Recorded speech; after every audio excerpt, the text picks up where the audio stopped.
to watch this map get utilized and play outside of the GSTL. So here we go, guys. Game number 6 was between Lucifron and Gamers League Snute. So waiting for everybody to load up. Looks like Snute's ready. Lucifron is ready. I'm ready. And here we go, guys.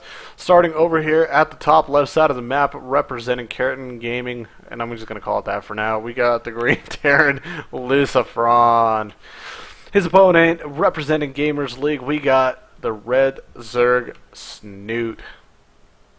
I'm going to go all Startail. I want to go all Startail Legend. Just like shake the screen, you know, just up, up, up, up. Yeah, there we go. If any of you guys really have been watching some of the GSL and GSTL, you definitely get to watch Startail Legend. Has been going absolutely like funky DJ Observer, just like spinning everywhere. All of a sudden, we're like over here on this side of the map, completely zoomed in, moving across, and then all of a sudden we just kind of like come over here and then zoom out, and then oh, boom, there's Snute. So try to take some notes from Legend, just scanning across everywhere. So, all right, guys, here we go. Game number 6. Welcome in if you guys are just tuning in. This is the PokerStrategy.com League 10 series game between some of the top players of Europe and actually America as well.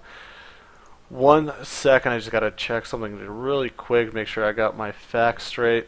Because you always want your facts straight, man. You never don't want to have your facts straight. We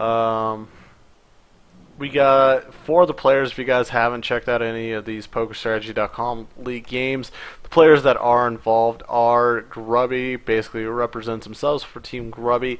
Roxas Titan. We got Sake.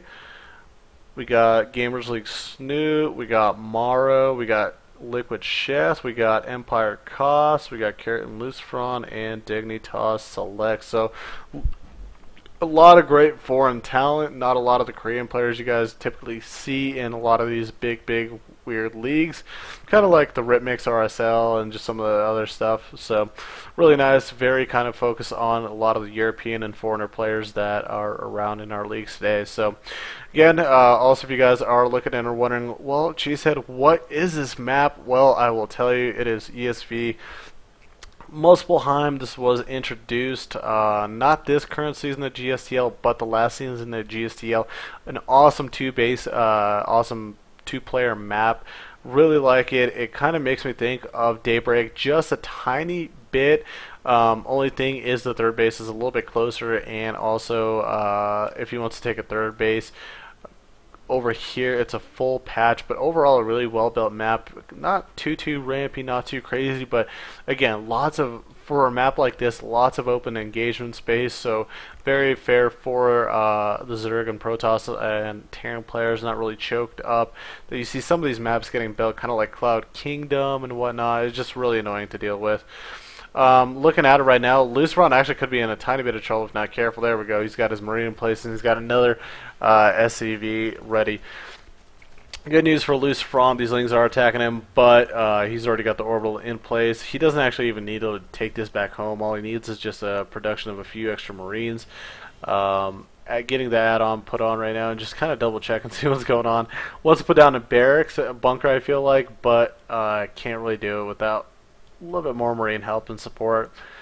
But here we go, Snute going back, and this has just been really Snute style, like all throughout these games, getting a lot of pull before hatches, and as we see, already getting the Roach Warren up right now. So great chance that Snute's going to go for a Roach and Ling all in. And this is just kind of what happens, guys. When you watch these deep game series, sometimes the players will go for a lot of extra cheese. If anybody's ever watched like best of 31s, like, I know big different game when it's a best of 10 versus a best of 31, but when it's those big game series, you definitely want to utilize some cheese and try to get some easy games off your opponent.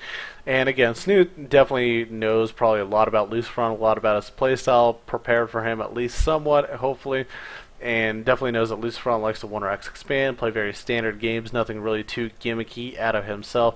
So Snute's going to try to take a little bit of an early shot, a little bit of early strikes at him. And again, looking at the drone count, basically stopping right now at 25. 8 roaches are getting popped out, and they're going to be heading across the map to put pressure on his opponent. And this is just going to be one of those things that's going to be very, very hard to hold because the first two Hellions are out on the map. All they see right now is slow lings. They don't actually see the roaches heading over across the right side, and they will actually completely miss them. They are they're holding the tower. Okay, I guess he does see enough to know. Meanwhile, these queens will be here ready on the backside to help out prevent any drone loss, I guess if you want to call it. But overall, we got several lings. The first roaches are heading across map, and this could actually spell several problems for him. Lucifron will not lose to this, even if he does lose the bunker and some units, because there is a Banshee in place and ready to try to kill some of this off. So you do see some of the roaches on the backside trying to pick some of the Marines up, but hey, Snute, focus, Snute. Gonna try to do some of the damage on the main. Here we go. First Banshee pops out for Lucifron. Getting some nice shots at Snute's roaches. One roach already going down. Second roach will fall over soon. Not really utilizing the Hellion, kind of bumped into them. He should at least try to get some shots off on them. Economy going down for Lucifron, getting some really nice hits with these lings and roaches. Snute not really focusing that hard on what's going on his side of the map. Actually, he just looks like he doesn't know what's going on. No offense to Snute. Banshee is doing just way too much damage. These Hellions are kiting the roaches. And the only great thing is this one ling and roach combo right now. Man, they're a great tag team right now. Took out so many SCVs together. As we look and see, a total of 11 have been killed. But bam! There we go. 3 mules getting dropped because Terran is absolutely epically awesome. We have mules. Get at us. Get at us, bro. We got mules. What you gonna do, Zerg? Snute's like, I'll show you what I'm gonna do. I'm gonna go play a macro game. I'm gonna get hive tech. Gonna make brood lords or ultras. Get a lot of infestors out, lings and banes, and I'm gonna walk over you. What you gotta say about that? And then Terran's like, no, I actually got no I got no response to that. I personally don't have a response for that. Great prep by Snute though. Right now, he's actually got a couple spore crawlers in his main, one in his natural. Needs probably an overseer just in case some of the banshees start roaming around, but they will not be able to do any damage in the main. As Snute is well prepared, trying to get a spore crawler up at the front, but again, with two banshees, the DPS is fairly high. Great focus fire right now, trying to just take out some of the units. One roach will go down for free. Getting a little bit of getting a little sorry.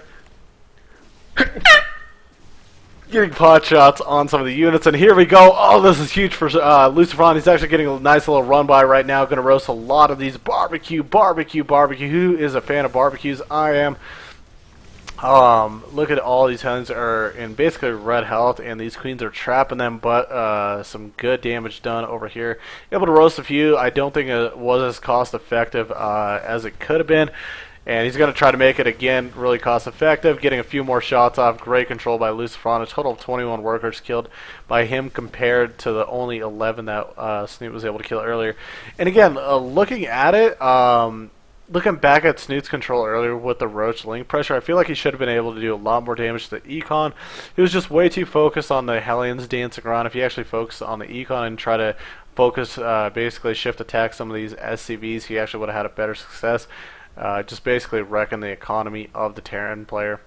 But as it is, Lucifron is up at supply, 94-94. Both players are supply blocked at the moment. Actually, Lucifron is supply blocked. Yeah. But overall, at the moment, Lucifron looking in a great position, sitting on 2 base. Probably going to try to get a 3rd base up, I would assume, soon. Knowing how Lucifron has been playing. But at the moment, he's just getting a lot of Marauders.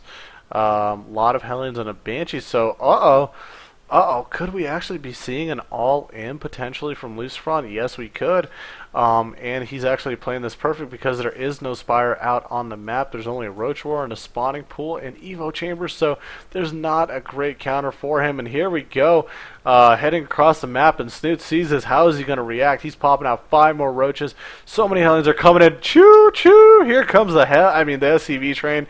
Oh my god, pulling basically... another European Terran Nama, man. It's time for the Nama train.